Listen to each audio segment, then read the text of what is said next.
Hello, you're watching A Legal Byte with Marty, where each week I discuss estate dispute cases and issues, and this week I'll be talking about a Supreme Court of Queensland decision of Sebastião, which is handed down on the 12th of August of this year, so not that long ago, and this case talks about the issues concerning testamentary capacity.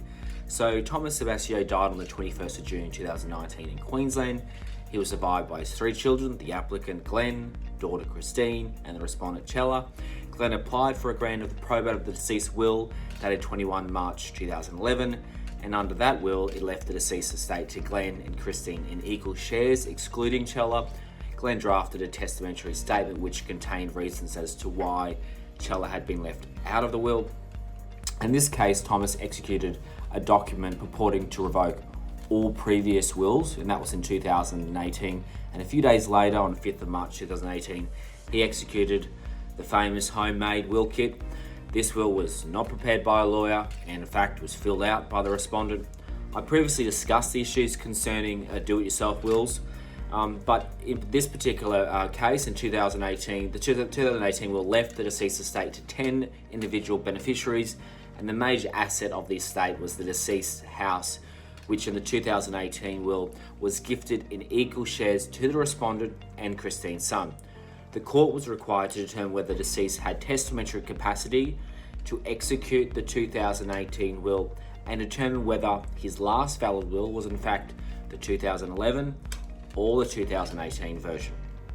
So the test for determining testamentary capacity is well-established law and is contained in a case of Banks and Goodfellow, which was a case that heard in 1870, so a very long time ago.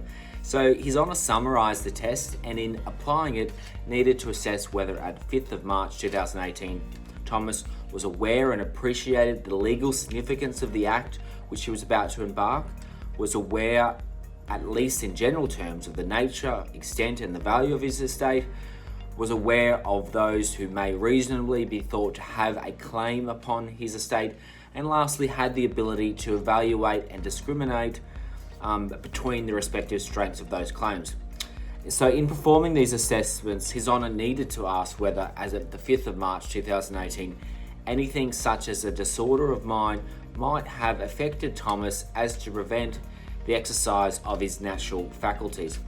His Honour held that there was evidence which supports the proposition that the deceased did not have capacity to execute his last will in 2018, and in support of this proposition, the applicant supplied two reports from a specialist geriatrician.